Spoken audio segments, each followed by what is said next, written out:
देशपांड्यांची मृतात्मा ही वास्तू झपाटून राहिली नसेल कशावरून? त्यांना ही कल्पना भयावह वाटली, तरी त्यांच्या श्रद्धांशी ती सुसंगत होती. पण हे मानलं तर मग आणखीनच नवे प्रश्न समोर उभे राहत होते. ही कल्पना शब्दांनी सुद्धा मान्य करणं म्हणजे देशपांड्यांच्या आरोपाचा स्वीकारच करणं नव्हतं का? पण चंदीला, त्यांच्या जीव की प्राण असलेल्या चंदीला धोका निर्माण झाल्यावर मग काय ही वास्तू सोडून जायचं म्हणजे तर आरोप मान्य करणंच नव्हे तर प्रत्यक्ष माघारच होती, पराभवच होता.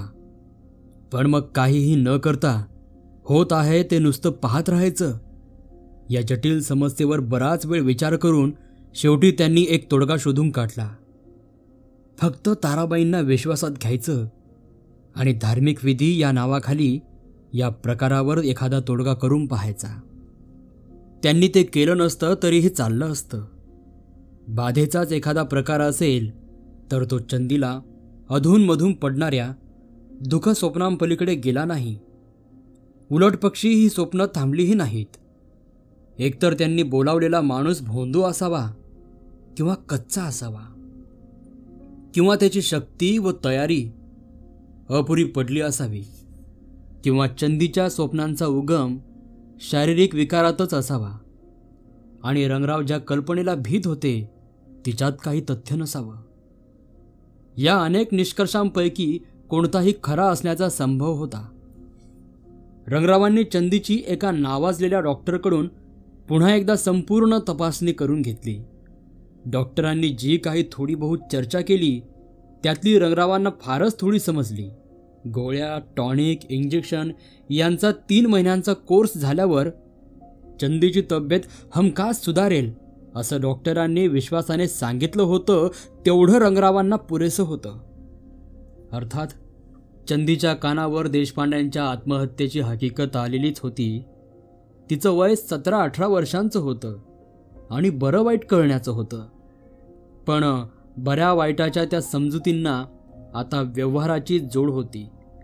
तिला अशी क्षणभरही भावना झाली नाही की या व्यवहारात आपल्या वडिलांचं काही चुकलं किंवा देशपांड्यांच्यावर काही अन्याय झाला. तिला दिसणारी व अनुभवात येणारी रंगरावांच्या स्वभावाची बाजू अतिशय प्रेमळ, उदार, समंजस होती. दुसऱ्याशी ते काही वेगळ्या प्रकारे वागत असतील याची तिला कल्पनाही नव्हतीच. रंगरावांनी बाहेरच्या सर्व कटकटींपासून आपलं स्वतःचं घरकुल सुरक्षित संरक्षित ठेवलं होतं. चंदीलाही वाटत होतं नव्या बंगल्यात राहायला गेला की आपल्या शरीरावर आणि त्यामुळे आपल्या मनावर आलेली ही मरगळ दूर होईल. कितीतरी दिवसात ती मोकळेपणाने हसली नव्हती, कोणत्याही गोष्टीसाठी आतुर झाली नव्हती, कशानेही उल्लसित झाली नव्हती. जणू काही इतरांच्यात जीवनाची जी एक ज्योत धगधगत होती त्या जागी तिच्यात नुसते कोळपलेले निखारेच होते. तिला वाटत होतं नव्या वास्तूत वाहणारे नवे वारे ही ज्योत फुलवतील. पण तसं काहीच झालं नाही. या गोष्टी ती स्वतःशी कधी कबूल करीत नसे, पण तिला वाटे की या वास्तूत एखादा वारा असलाच तर तो गार आहे, अंगावर शहारे आणणारा आहे, धगधगत्या ज्योतीलाही फडफड करायला लावणारा आहे. तिने हेही कोणापाशी कबूल केलं नसतं की नव्या बंगल्यात एकट्याने राहायची तिला मनस्वी भीती वाटत होती. अर्थात असे प्रसंग क्वचितच येण्याचा संभव होता, पण तो विचारही चंदीला अस्वस्थ करून सोडत असे.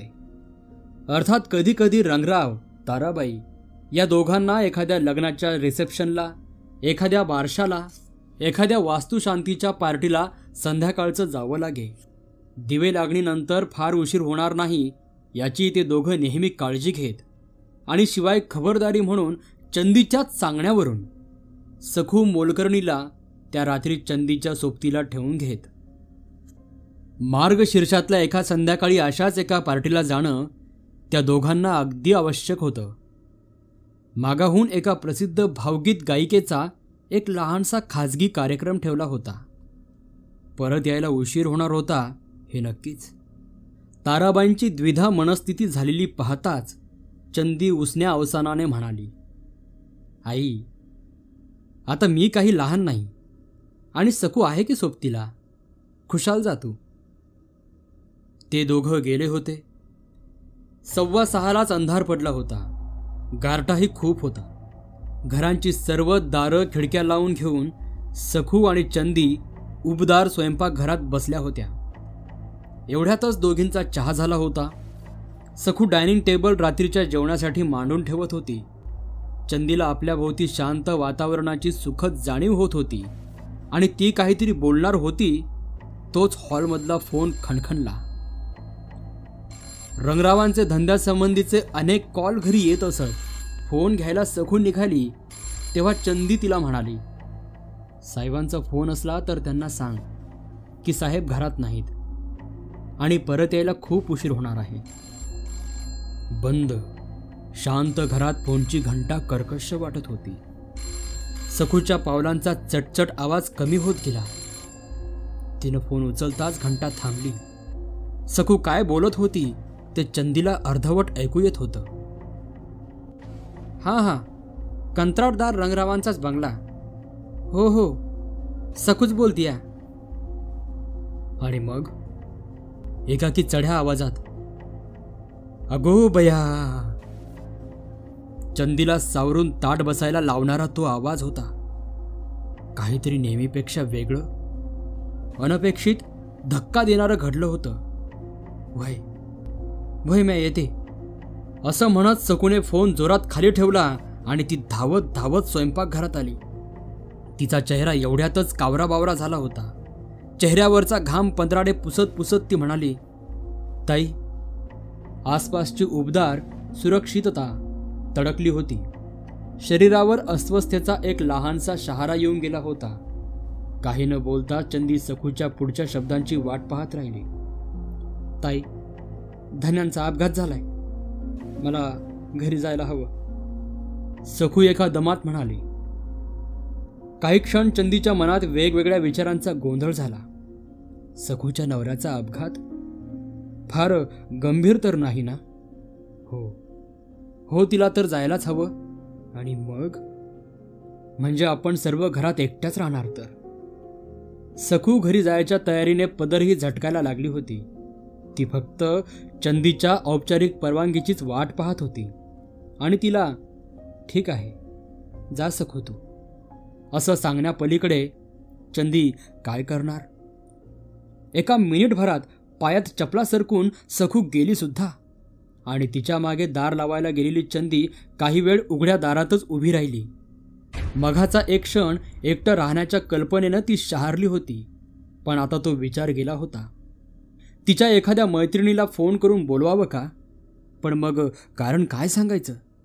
असं नाही की ती रात्रभर एकटीच राहणार होती आणि तो मनाचा कमकुवतपणाही दिसलाच असता. श्रीमंतीचे चोचलेही वाटले असते आणि खरा विचार केला तर घरात भिण्यासारखं होतं तरी काय? एकटेपणाची कल्पना जरी अपरिचित म्हणून मनाला अस्वस्थ करणारी होती तरी खरी. पण पुढं काय? तिला इथं काही स्वप्न पडली होती, पण ती स्वप्नच होती शेवटी. रात्री झोपेत पडलेली. तशी फार भीती वाटत असली तर आई बाबा परत येईपर्यंत जागतच बसावं म्हणजे झालं. एव्हानाच बाहेरच्या थंड हवेने तिचं शरीर गारठलं होतं. दार बंद करून ती परत आली, मात्र तिनं एक प्रयत्न जाणून बुजून केला. आई बाबा कोणत्या घरी पार्टीला गेले होते त्या पार्टीची निमंत्रण पत्रिका शोधून काढण्याचा खूप प्रयत्न केला, पण पत्रिका सापडली नाही आणि तिला नावही आठवेना. आपण घरात एकट्या आहोत एवढं गोष्ट आईबाबांच्या कानावर घालता आली असती तर तिला तेवढाच आधार वाटला असता. ती स्वयंपाकघरात आली, पण आता एकटीने तिथे बसण्यात काही मजाच नव्हती. ती हॉल शेजारच्या खोलीत येऊन बसली. आधी तिने रेडिओ लावला, पण सगळीकडे ग्रामीण शेतीविषयक असे कार्यक्रम चालले होते. मग रेडिओ बंद करून तिने रेडिओग्राम सुरू केला आणि तिच्या आवडत्या रेकॉर्डची चळत टेबलावर ठेवली. एका आराम खुर्चीत बसून ती संगीत ऐकू लागली, पण गाण्याकडे तिचं अर्धवटच लक्ष होतं. हॉल, ही खोली आणि स्वयंपाकघर एवढ्या 3 खोल्यातच दिवे होते. बाकीचा सर्व भाग अंधारात होता. सर्व घरात दिवे लावावेत का? मनाशी ती विचार करीत होती. निदान काळोख घराबाहेर तरी ढकलता येईल, पण हे असं प्रकाशानं उजळलेलं घर आणि त्यात ती एकटी, तिला ती कल्पना काही रुचेना. शेवटी ती होती तिथेच बसून राहिली. पण रेकॉर्ड संपली. चेंजरच्या यांत्रिक हालचाली झाल्या. पुढची खाली पडली आणि वाजायला लागली. वास्तविक हे तिचं आवडीचं गाणं. इतर वेळी ती हातातलं काम सोडून ऐकत बसायची. आता मात्र ते आर्त सूर मनाची पकड घेऊ शकत नव्हते. गरगर फिरणाऱ्या रेकॉर्डवर दिव्याची परावर्तित प्रतिमा तरंगत होती. पिकअपवरचा प्रकाश ठिपका सावकाश सावकाश मध्याकडे सरकत होता. फट असा आवाज होऊन पिकअप आर्म वर गेला तशी चंदी केवढ्यांदा तरी दचकली. बसल्या जागेवरून तिनं आसपास नजर टाकली. डावीकडचा दरवाजा हॉलमध्ये उघडत होता. उजवीकडचा तिच्या खोलीत जात होता. ती बसली होती त्या खोलीचा काही भागच प्रकाशाने उजळून निघाला होता. काही अर्ध्या प्रकाशात होता. शेजारच्या खोल्यांच्या दारातून दिसणारा भाग तर पूर्ण अंधारातच होता. ती अशी चारी बाजूंना पाहत असतानाच हॉलमधल्या घड्याळाने ठण करून टोला दिला. 7:30 फक्त, ती मनाशी म्हणाली. अजून तासच्या तास जायचे आहेत. समोरचं निरर्थक संगीत बंद करून ती एखादं पुस्तक आणण्यासाठी तिच्या खोलीकडे निघाली. स्वयंपाकघरातून पलीकडची बाबांची खोली. त्या खोलीतलं मोठं आरशाचं कपाट जेमतेम दिसत होतं. तिकडं एक नजर टाकून ती पुढं जाणार तोच तिला त्या आरशात परावर्तित झालेली एक लहानशी हालचाल दिसली. एक क्षणभरच थांबून चंदी पुढं गेली. खिडकीतल्या वाऱ्याने हुकवरचा एखादा कपडा हलला असेल असं तिला वाटलं. तिची खोली अंधारात होती. दाराच्या आत पावलांवर उभी राहून ती उजव्या हाताने दिव्याचा स्विच शोधत होती आणि नजर समोरच्या खिडकीवर होती. खिडकीचा फिकट निळा चौकोन दिवा लागताच एकदम काळा झाला. बाहेरून आतलं अगदी स्पष्ट दिसत असलं पाहिजे, चंदीला वाटलं. आणि खिडकीवरचा पडदा ओढायला ती पुढं झाली. क्षणभर ती बाहेर पाहत उभी राहिली. आधी बाहेरच्या अंधारात डोळ्यांना काहीच दिसत नव्हतं. ती 1-2 सेकंद मोठी ऊल घालीची गेली आणि मग नजर साफ झाली. आणि त्या क्षणी तिला असं वाटलं की एवढ्यातच खिडकीसमोरून काहीतरी झटकन दूर झालं. आपण प्रकाशाने आंधळे होऊन खिडकीपाशी उभे असताना काहीतरी बाहेर उभं होतं आणि आत पाहत होतं. स्वतःवरच रागावून तिने खर्र आवाज करीत पडदा ओढला आणि ती पुस्तकांच्या केससमोर उभी राहिली. आत्ताच्या क्षणी तिला एखादं हलकं फुलकं विनोदी पुस्तक हवं होतं. बुवा म्हणा, नाहीतर मिरासदार, एका वेगळ्या प्रकाशाच्या, हास्याच्या, गडबड गोंधळ धावपळीच्या गमतीदार जगात घेऊन जाणारं पुस्तक, जे वाचताना ती हे घर, आतलं हे कुंद वातावरण आणि तिचा एकाकीपणा जरा तरी विसरेल. 8:30 पर्यंत ती निर्धाराने बाहेरच्या खोलीत बसली होती.